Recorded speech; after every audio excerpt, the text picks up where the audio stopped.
Setelah Xiao Chen mengajukan permintaannya, ekspresi kepala biara Su Ye, Su Yun, dan Su Ming semuanya sedikit berubah. Rasa dingin melintas di mata Su Ming saat dia berkata, belum lagi bahwa seni terlarang sekte Buddhis ini telah lama hilang dan kuil roh tersembunyi tidak memiliki salinannya, bahkan jika kami memilikinya, kami tidak akan memberikannya kepada seseorang, sepertimu, orang yang mengolah teknik kultivasi iblis dan syarat dengan dosa. Jadi itulah yang terjadi. Biksu tua ini sudah merasakan teknik kultivasi Dao Iblis saya. Itu sebabnya dia sangat bermusuhan. Su Yun berkata perlahan dan lembut, penolong Xiao, tolong buat permintaan lain. Permintaan ini sulit bagi kami. Kepala biara kuil roh tersembunyi Su Ye menatap lurus ke arah Xiao Chen. Meskipun dia diam, ekspresi di matanya menyampaikan hal yang sama. Kalau begitu, tidak perlu diskusi lebih lanjut. Saya tidak tertarik pada hal lain. Xiao Chen mengeluarkan biji bodi merah dan mengembalikannya, bersiap untuk pergi. Kepala biara Su Ye menerima benih bodi merah dan merenung dalam diam. Su Yun menghela nafas sambil berdiri di samping. Adapun Su Ming, dia mendengus dingin. Bukannya kita meminta bantuan padanya. Tidak perlu menganggapnya begitu tinggi. Petik 2. Xiao Chen, yang sudah berbalik, mencibir di dalam hatinya, lalu, mengapa mencariku? Su Ming ini perlu memahami bahwa saya tidak memiliki kewajiban untuk membantu kuil roh tersembunyi menghentikan orang-orang gereja teratai Azure. Xiao Chen tidak memiliki masalah dengan kuil roh tersembunyi yang memberinya benih bodi merah untuk menekan gereja Azure Lotus. Bagaimanapun, itu gratis, jadi mengapa tidak? Karena pihak lain mengundangnya ke sini, Xiao Chen memiliki kualifikasi untuk menetapkan kondisi. Selanjutnya, apakah Su Ming ini benar-benar berpikir bahwa Xiao Chen tidak akan cocok dengan gereja Azure Lotus tanpa benih bodi merah? Dalam hal ini, Su Ming meremehkan Xiao Chen. Penolong Xiao, tolong tunggu.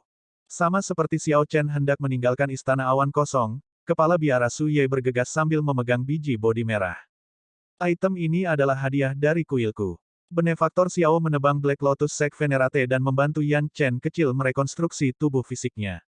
Tidak peduli apa, sekte Buddhis saya sangat berterima kasih kepada Anda.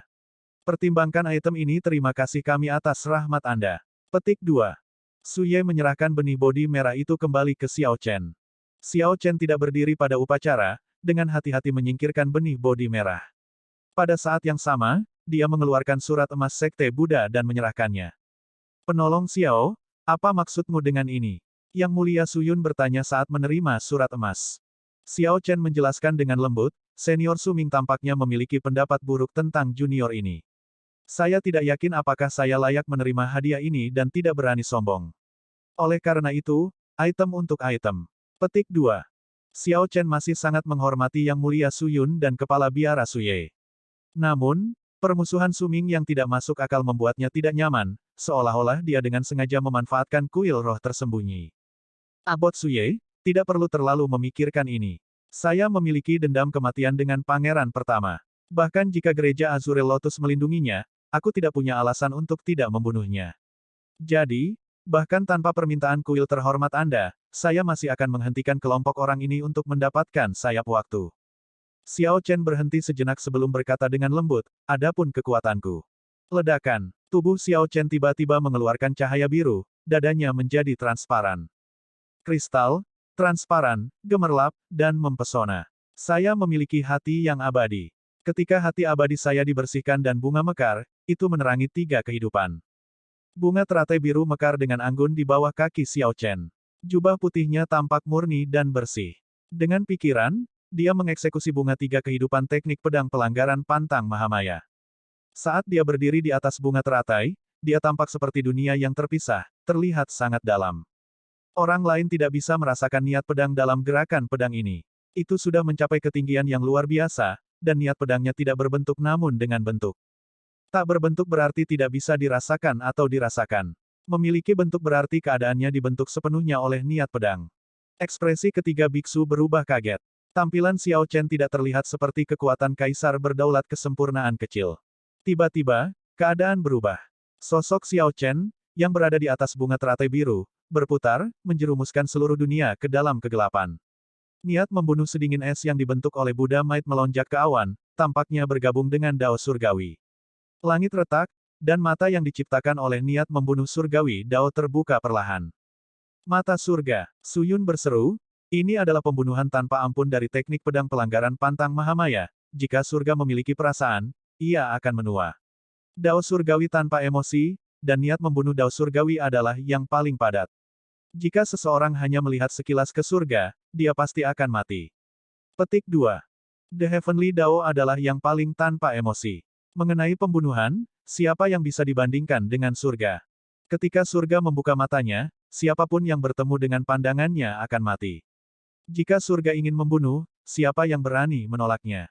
Ini adalah pembunuhan tanpa ampun. Xiao Chen melambai dengan santai, dan berbagai fenomena misterius menghilang seperti tidak ada yang terjadi. Dia membungkuk sedikit dan bergumam, junior ini kasar. Aku telah mempermalukan diriku sendiri di hadapan kalian bertiga. Kalian bertiga adalah Dewa Vo. Secara alami, Anda tidak terlalu memikirkan trik-trik kecil ini. Namun, saya berani mengatakan bahwa junior ini mampu melindungi diri saya sendiri kecuali Kaisar Berdaulat Puncak muncul. Petik 2. Itu benar. Jurus sebelumnya adalah pembunuhan tanpa ampun, jurus ke-6 teknik pedang pelanggaran pantang Mahamaya. Xiao Chen tidak pamer dengan sengaja. Jika dia mencoba melakukan itu, dia jelas tidak mengetahui ketinggian dunia. Namun, dia menolak untuk tunduk, menolak untuk menyerah pada Su Ming ini dan membiarkan Su Ming memiliki kepuasan berpikir bahwa dia ingin mengambil keuntungan dari kuil roh tersembunyi. Semoga Sang Buddha melindungi kita. Benefaktor Xiao terlalu rendah hati. Keterampilan seperti itu membuka mata kami. Sejujurnya, selain Mahamaya sendiri, tidak ada seorang pun di kuil kami yang berhasil mempraktekkan pembunuhan tanpa ampun. Adapun bunga 3 kehidupan benefaktor Xiao, itu dapat diakui sebagai puncak kesempurnaan, tampaknya telah melampaui Mahamaya. Di antara bunga 3 kehidupan dan pembunuhan tanpa ampun, kepala biara Su Ye lebih memuji bunga 3 kehidupan Xiao Chen. Itu karena Xiao Chen telah mempraktikkan 3 bunga kehidupan hingga mendekati kesempurnaan, bahkan melampaui batas teknik pedang pelanggaran pantang Mahamaya. Adapun pembunuhan tanpa ampun, Xiao Chen baru saja mencapai kesempurnaan kecil dan masih menunjukkan banyak kekurangan. Ketika Xiao Chen mengeksekusinya, dia jelas merasa itu melelahkan. Namun, mengingat preseden bunga 3 kehidupan, mencapai kesempurnaan agung hanyalah masalah waktu. Saudara muda, bagaimana menurutmu? Yang Mulia Su Yun bertanya kepada Su Ming, menunjukkan senyum tipis. Secara alami, Su Ming merasa kesal. Dia ingin mengatakan bahwa itu hanya tipuan kecil atau hanya biasa-biasa saja. Namun, Su Ming tidak bisa mengatakan kata-kata seperti itu. Jika dia melakukannya, dia akan menamparkan wajahnya sendiri. Karena itu, dia hanya merajuk dalam diam. Melihat bahwa Su Ming tidak memiliki apa-apa untuk dikatakan, Yang Mulia Su Yun memandang kepala biara dan berkata, "Kakak senior, saya merasa bahwa ada beberapa hal yang harus kita katakan dengan jujur kepada benefaktor Xiao." Xiao Chen agak bingung, kebingungan melintas di matanya. Su Ye berpikir sejenak sebelum beralih ke Xiao Chen. Sebenarnya, benefaktor Xiao tidak menyadari bahwa teknik pedang pelanggaran pantang Mahamaya hanya memiliki 9 jurus. Apa yang disebut 3 gerakan terakhir dari 12 gerakan itu palsu, sesuatu yang ditulis dalam urutan terbalik. Siapapun yang mengikuti aturan yang Mahamaya berikan dan praktikkan 3 jurus terakhir akan menjadi gila. Inilah sebabnya mengapa teknik bela diri ini diklasifikasikan sebagai seni terlarang. Mengenai pelanggaran dan pembunuhan, Sekte Buddhis memiliki beberapa teknik bela diri dengan niat membunuh yang bahkan lebih ganas daripada teknik pedang pelanggaran pantang Mahamaya. Buddha saya penuh belas kasihan. Namun, kebutuhan belas kasihan untuk menumpahkan darah. Kalau tidak, bagaimana mereka bisa menerangi kehidupan orang-orang dan membunuh iblis? Xiao Chen merasa tercengang setelah mendengar itu. Dia tidak menyangka akan ada rahasia seperti itu di balik ini. Kalau begitu, mengapa ini tidak untuk umum? Su Ye menghela nafas pelan, dulu, seorang ahli sekte Buddhis saya menemukan rahasia ini. Kemudian, manual pedang menghilang, jadi rahasia ini tetap menjadi rahasia untuk mencegah orang-orang menyakiti sekte Buddhis saya jika mereka berhasil mempraktikkan teknik pedang pelanggaran pantang Mahamaya ini. Jadi, itu masalahnya. Adapun salinan dari 3 jurus terakhir, kuil roh tersembunyi memang memilikinya. Namun, mereka telah disegel di tanah dengan lingkungan yang sangat keras karena Mahamaya adalah tabu bagi kuil roh tersembunyi. Adapun alasannya, saya tidak akan menjelaskan lebih lanjut. Xiao Chen merasa bersemangat. Lalu bagaimana? Kepala biara Su Ye berkata, karena Dermawan Xiao sudah yakin bahwa Anda akan melawan gereja Azure Lotus, kuil roh tersembunyi akan membantu Dermawan Xiao. Kami dapat memberitahu Anda di mana langkah ketujuh. Namun, Apakah Anda bisa mendapatkannya atau tidak akan tergantung pada diri Anda sendiri. Petik 2. Sepertinya teknik pedang pelanggaran pantang-pantang Mahamaya memiliki banyak implikasi. Oleh karena itu, kuil roh tersembunyi tidak mungkin membiarkan saya mempraktikkan seluruh teknik pedang pelanggaran pantang-pantang Mahamaya. Mereka bersedia memberitahu saya lokasi salinan manual pedang gerakan ketujuh karena mereka sangat memikirkan kekuatan saya, setuju bahwa saya bisa bertarung dengan para ahli gereja Azure Lotus. Musuh dari musuhku adalah temanku. Itulah mengapa mereka membuat pengecualian ini sekali. Di mana itu? Xiao Chen bertanya. Kepala biara Suye berkata, ikutlah denganku. Su Ming merasa tidak puas dengan situasi ini. Namun, Suye dan Su Yun sudah mengambil keputusan. Tidak peduli seberapa tidak puasnya dia tidak bisa menghentikan ini. Jadi, dia mendengus dingin dan berbalik untuk pergi. Tindakan Suye sangat tidak memuaskan Su Ming, mendorong Su Ming untuk pergi. Ketika keduanya melihat situasinya, mereka merasa agak tidak berdaya. Namun, mereka tidak mengatakan apa-apa. Yang mulia Su Yun menghibur Xiao Chen, penolong Xiao, tolong jangan tersinggung. Saudara muda Su Ming sangat percaya pada perbedaan yang jelas antara yang baik dan yang jahat. Dia pernah mengumumkan ambisi besar yang besar, ingin menyapu bersih semua kejahatan dan membawa sekte Buddhis kembali ke kejayaan. Karenanya, sulit baginya untuk menghindari permusuhan kepada Anda. Pada kenyataannya, kakak laki-laki saya dan saya tidak memiliki keterikatan yang kuat untuk membedakan antara yang baik dan yang jahat. Apakah Buddha ada di hati seseorang atau tidak, Anda hanya perlu mengikuti kata hati Anda. Selama Anda tidak menyembah Buddha jahat, semua orang yang memiliki ketertarikan pada Buddha saya adalah teman. Kepala biara Suye menambahkan, itu benar. Iman tidak bisa dipaksakan. Buddha Kasyapa juga tidak pernah mempromosikan prinsip-prinsip seperti itu. Sebelum menjadi Buddha, dia juga mengembangkan teknik kultivasi Dao Iblis. Namun, dia meletakkannya dan menjadi seorang Buddha pada akhirnya, memikul tugas besar sekte-sekte Buddhis. Xiao Chen mengangguk untuk menunjukkan persetujuannya. Hanya karena seseorang adalah seorang Buddha, itu tidak berarti bahwa seseorang tidak akan membuat kesalahan. Mereka tidak mewakili kebenaran tertinggi, dan tidak perlu memaksa orang lain untuk menerima keyakinan tersebut. Adapun Su Ming, Xiao Chen tidak terkejut dengan ambisi besarnya yang besar. Sejak zaman kuno, tidak ada kekurangan fanatik seperti itu. Itu bukan hanya sekte Buddhis, ada banyak orang dari agama lain dengan ambisi yang sama. Di bawah pimpinan kepala biara Suye, Xiao Chen tiba di jalan kecil yang mengarah ke atas. Tanpa disadari, Xiao Chen tiba di puncak gunung Spirit Vulture. Itu adalah sebidang tanah yang dingin, lembab, gelap, dan kosong. Suasana yang mengilhami kegelisahan menggantung di udara. Rasanya seperti semua kejahatan di dunia berkumpul di sini. Xiao Chen melihat ke depan, agak heran dengan keliaran dosa yang tampaknya terkubur jauh di dalam tanah yang gelap tanpa batas ini. Di mana tempat ini? Sekte Buddhis mewakili kemurnian. Bagaimana bisa ada tempat dengan kotoran seperti itu? Xiao Chen berseru. Dia merasa seperti telah tiba di Abyssal Underworld. Yang mulia Su Yun bertanya setelah beberapa pemikiran, apakah Anda melihat patung Buddha Kasyapa emas di puncak gunung? Xiao Chen mengangguk dan menjawab, tentu saja. Tidak mungkin untuk tidak melakukannya. Orang bisa melihat tubuh emas yang menjulang tinggi di puncak hanya dengan melihat ke atas. Cahaya Buddha bersinar, dan tanda keberuntungan memenuhi langit. Tempat itu tampak melamun seperti surga. Itu seperti surga yang disebutkan dalam kitab suci Buddhis, membuat semua orang merasa hormat ketika mereka melihatnya. Sebelumnya, Xiao Chen bahkan bertanya-tanya apakah kuil roh tersembunyi di dunia kecil di balik patung Buddha Kasyapa emas. Ini adalah dunia di balik patung Buddha Kasyapa. Itu mengumpulkan dosa-dosa dari 1000 alam besar. Sang Buddha menunjukkan belas kasih tertinggi, membantu orang-orang di dunia memikul semua dosa, menunjukkan belas kasih kepada seluruh dunia fana. Surga yang dicari dunia fana sebenarnya adalah dunia fana, yang ada di dalam duniawi. Sang Buddha menempa dunia surga bagi mereka. Meskipun tinggal di dalamnya, mereka tidak tahu. Kata-kata yang mulia Su Yun membuat Xiao Chen berpikir keras. Alam fana adalah tanah suci, surga ada di sisi mereka. Ini adalah sudut pandang yang menarik.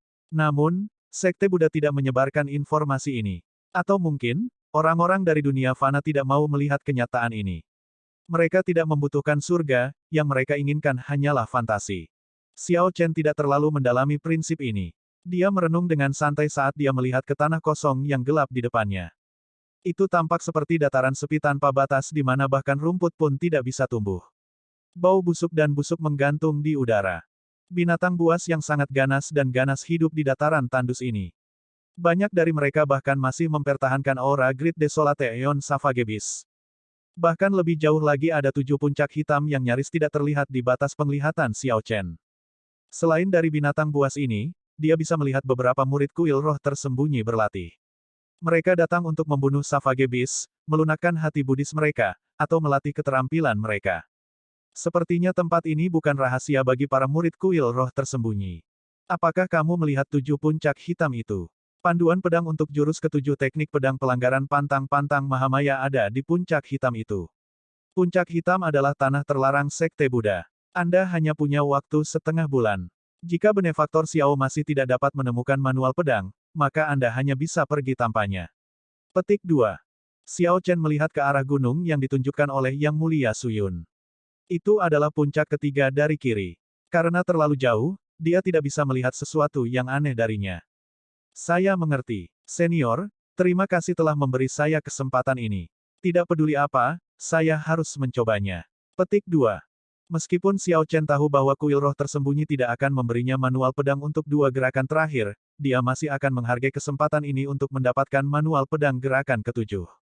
Saat ini, dia menguasai 6 jurus teknik pedang pelanggar pantang-pantang Mahamaya. Dia memperoleh 3 jurus pertama, menghancurkan keduniawian, menyelesaikan keduniawian, dan memasuki neraka sendiri. Kemudian, dia mendapatkan 3 jurus tengah, di alam fana, bunga 3 kehidupan, dan pembunuhan tanpa ampun, melalui pertukaran dengan biksu kecil Yan Chen. 3 gerakan terakhir adalah tabu-tabu untuk sekte Buddhis, ditempatkan di tanah lingkungan yang ekstrim. Jika Xiao Chen menemukannya dan berhasil mempraktikkannya, dia akan menjadi salah satu orang langka sejak zaman dahulu yang berhasil melakukannya. Selamat tinggal. Xiao Chen berbalik untuk memberi hormat sebelum pergi. Saat dia berbalik, dia melihat gambar Buddha yang mengejutkannya. Patung Buddha ini sangat besar. Itu tidak menunjukkan ekspresi apapun dan semuanya gelap gulita, terlihat dingin dan tanpa emosi.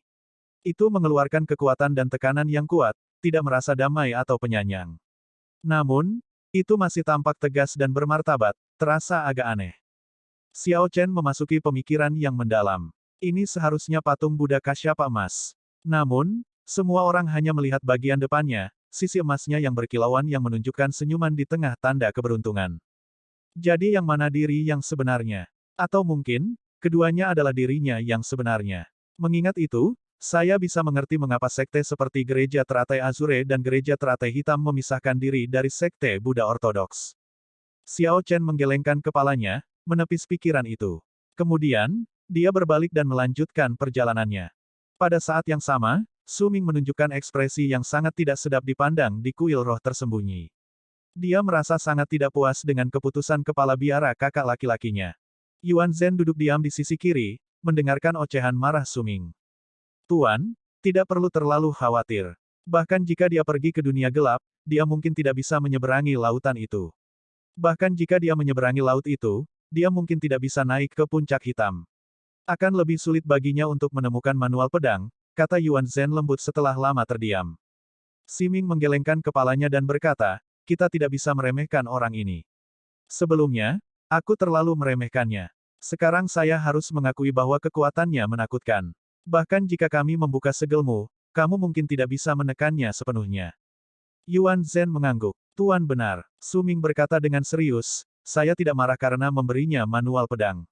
Saya marah dengan sikap kakak senior kepala biara, berperilaku seperti seorang penurut. Apakah itu prestise seorang pemimpin sekte Buddhis? Tidak heran pamor sekte Buddhis kita telah memudar selama tahun-tahun ini. Memikirkan bahwa mereka begitu sopan kepada seseorang yang dibalut dosa. Sekte jahat akan berakhir dengan menghancurkan mereka cepat atau lambat. Yuan Zhen dengan cepat berkata, Tuan, Anda tidak bisa mengatakan itu. Su Ming menyela dengan paksa, tidak perlu khawatir. Jika Istana Abadi Ethereal muncul ketika Anda memasuki penyamaran makam Kaisar Yan kuno, Anda harus merebut sayap waktu. Hanya sayap waktu yang dapat memungkinkan Raja Buddha untuk menembus batas zaman dan turun ke dunia ini. Kita perlu memulai zaman berikutnya. Orang-orang ini terlalu konservatif dan tidak fleksibel. Sekte Buddhis benar-benar dapat bangkit jika hanya kita yang memerintah. Sebuah cahaya cemerlang bersinar di mata Yuan Zhen. Dia berkata dengan serius, Tuan, yakinlah. Murid akan melakukan yang terbaik untuk membiarkan Raja Buddha turun ke dunia. Su Ming menatap Yuan Zhen dengan senyum puas. Sepertinya aku benar dalam memilihmu. Xiao Chen pernah tinggal di Abyssal Underworld selama beberapa bulan, jadi dia sudah sangat akrab dengan lingkungan yang gelap dan kotor. Selanjutnya, dia berlatih teknik budidaya Dao Iblis. Saat ini, dia bisa mengganti laut energi surgawinya sesuka hatinya. Karenanya, dia tidak merasakan ketidaknyamanan di lingkungan ini. Namun, sementara puncaknya terlihat, seekor kuda akan kelelahan jika bergegas ke sana. Meskipun 7 puncak hitam tampak dekat, Xiao Chen masih belum tiba setelah berjalan selama 7 hari. Selanjutnya, puncaknya masih terlihat agak jauh.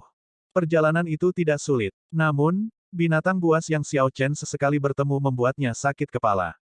Semakin jauh Xiao Chen pergi, semakin kuat binatang buas.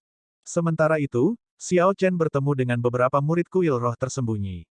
Ketika dia mencoba berkomunikasi dengan mereka, dia mendapatkan panen yang mengejutkan. Murid-murid ini tidak melihat Xiao Chen sebagai orang luar, memberitahunya tentang situasi tempat ini. Misalnya, 7 puncak hitam itu tabu. Bahkan yang terkuat dari mereka hanya bisa sampai ke lautan kepahitan dan melihat 7 puncak hitam dari jauh. Mereka tidak bisa pergi lebih jauh. Apalagi, tidak ada yang bisa mengatakan seberapa jauh laut itu membentang. Ada yang bilang 50.000 kilometer, ada yang bilang 500.000 kilometer, ada yang bilang 5 juta kilometer, dan ada yang bilang harus jalan kaki setahun untuk menyeberang. Terlepas dari jawabannya, Xiao Chen bahkan belum pernah melihat laut itu, jadi puncak hitam akan lebih jauh. Tempat ini memiliki penindasan yang sangat kuat pada domain Dao. Hukum ruang dan waktu berbeda di sini. Cukup melompat-lompat menghabiskan banyak energi surgawi, jadi Xiao Chen hanya bisa melanjutkan jalan keringnya. Untungnya, dia memiliki kondisi mental yang baik. Dia bisa menanggung kekeringan dan lingkungan yang keras seperti itu. Pada hari tertentu, Xiao Chen mendongak dan melihat kilatan cahaya. Dia melihat ke atas dan menemukan bahwa laut yang cerah telah muncul di hadapannya di beberapa titik. Laut tampak sangat cerah dan jernih di lingkungan yang gelap dan suram ini.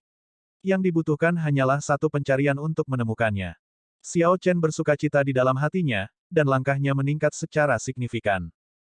Laut hijau giok yang jernih tiba-tiba muncul di dunia yang gelap dan sunyi. Airnya tampak murni dan bersih, mencerminkan 7 puncak hitam. Xiao Chen berjalan ke tepi laut dengan ekspresi kontemplatif, tidak berbicara untuk waktu yang lama. Sebelum datang ke sini, dia telah mendengar bahwa ada lautan kepahitan di ujung dunia ini. Murid kuil roh tersembunyi yang datang ke sini dalam pelatihan pengalaman tidak dapat melangkah lebih jauh setelah mencapai tempat ini. Ada aturan kuil tentang ini. Namun, alasan yang lebih besar adalah karena mereka tidak bisa melewatinya.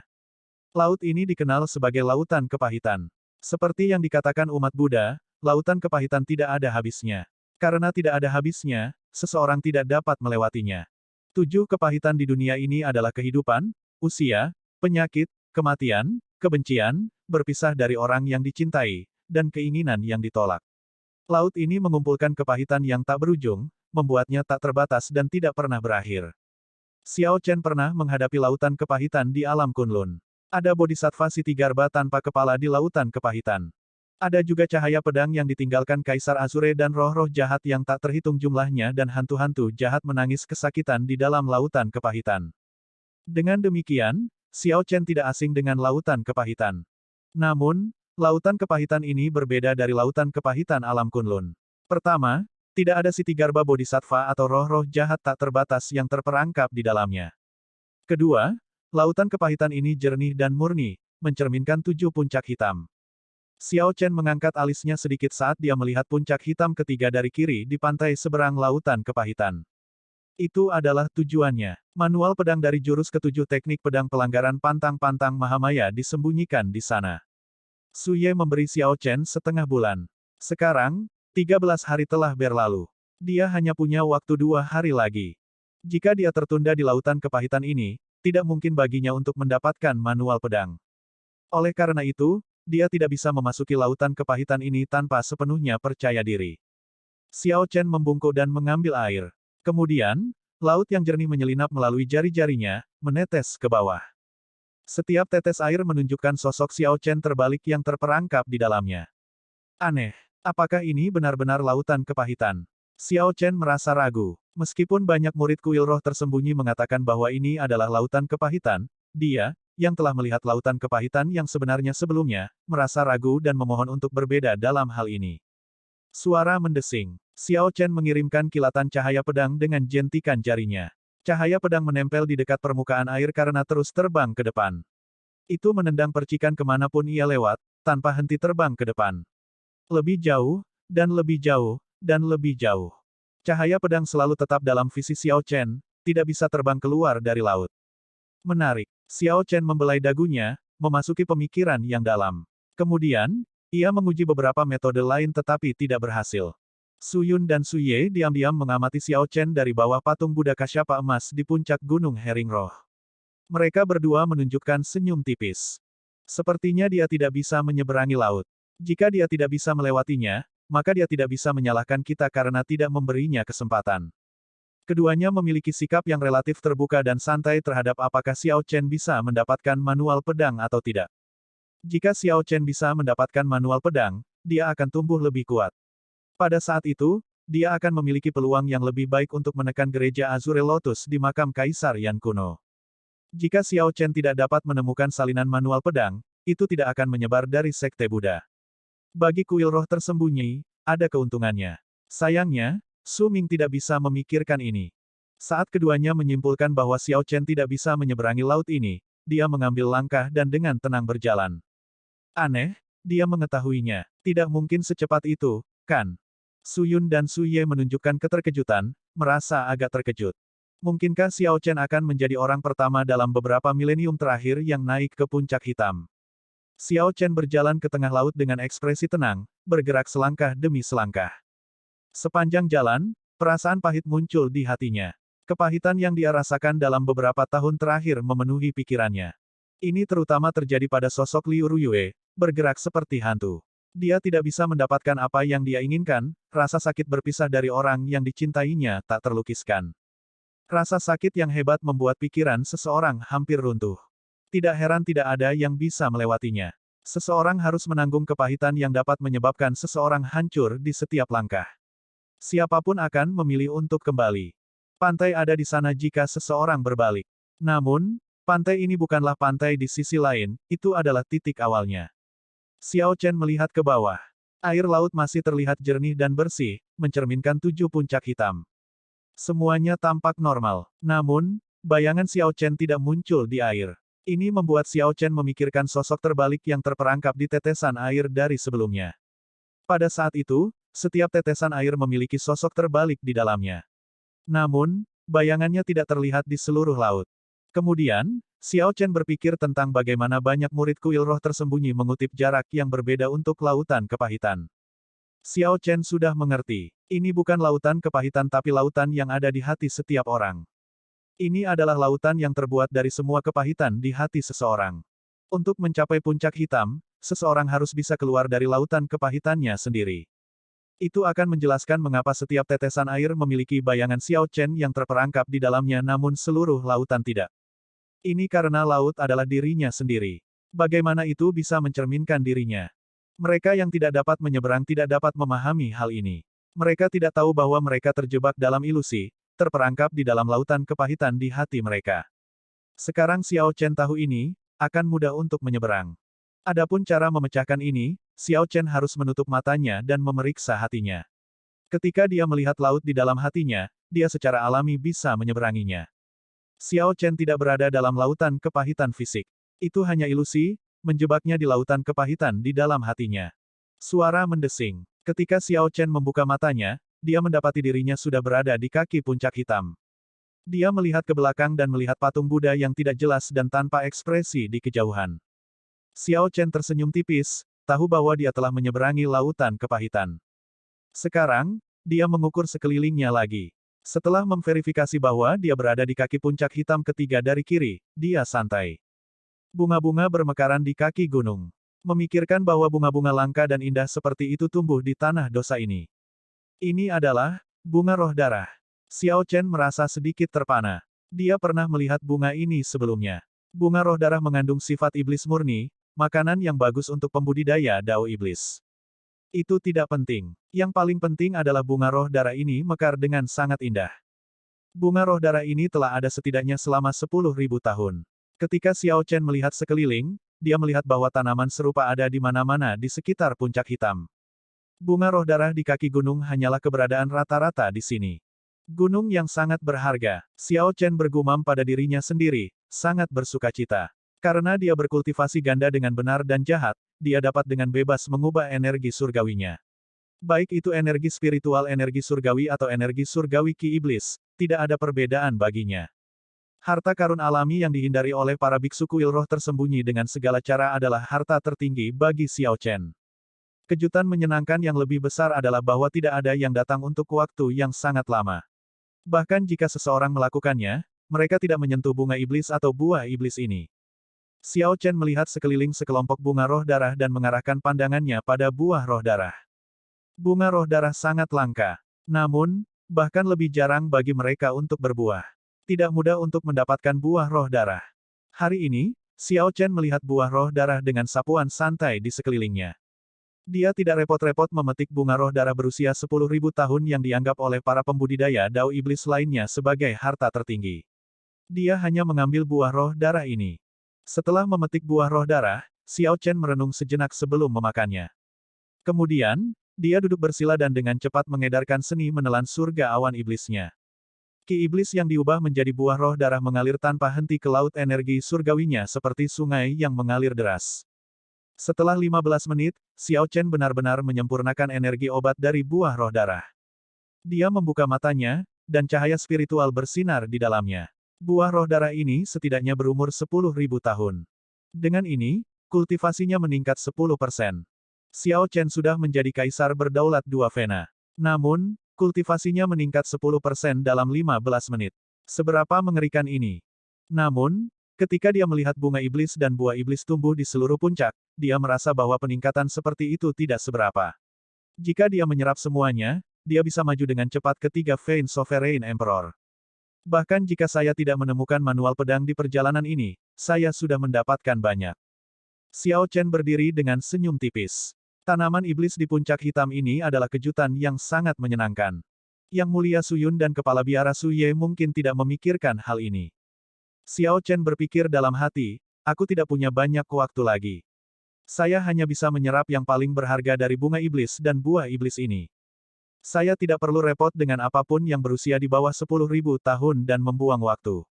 Setelah mengambil keputusan, Xiao Chen dengan panik memanen tanaman iblis di gunung ini. Dia tidak tahu apakah tanaman iblis ini akan mempertahankan efek obatnya setelah meninggalkan puncak hitam, jadi dia memperbaikinya di tempat. Lebih dari 1 hari, kultivasinya maju dengan pesat, mencapai puncak kaisar berdaulat dua Vena. Sepertinya dia akan menembus batas dan segera menghancurkan kemacetannya. Mengandalkan tanaman iblis di puncak hitam, dia menuju ke 3 Vein Sovereign Emperor. Namun, Yang Mulia Suyun dan Kepala Biara Suye, yang berada di puncak Gunung Hering Roh, mulai merasa cemas. Saat Xiao Chen dengan bersemangat memanen tanaman iblis, retakan mulai muncul di puncak Spirit Vulture Mountain, yang penuh dengan tanda keberuntungan. Saya tidak memikirkan ini. Kita tidak bisa membiarkan dia melanjutkan. Gunung Hitam kehilangan terlalu banyak sifat iblisnya. Jika keseimbangan antara kebaikan dan kejahatan hilang, itu akan menjadi masalah.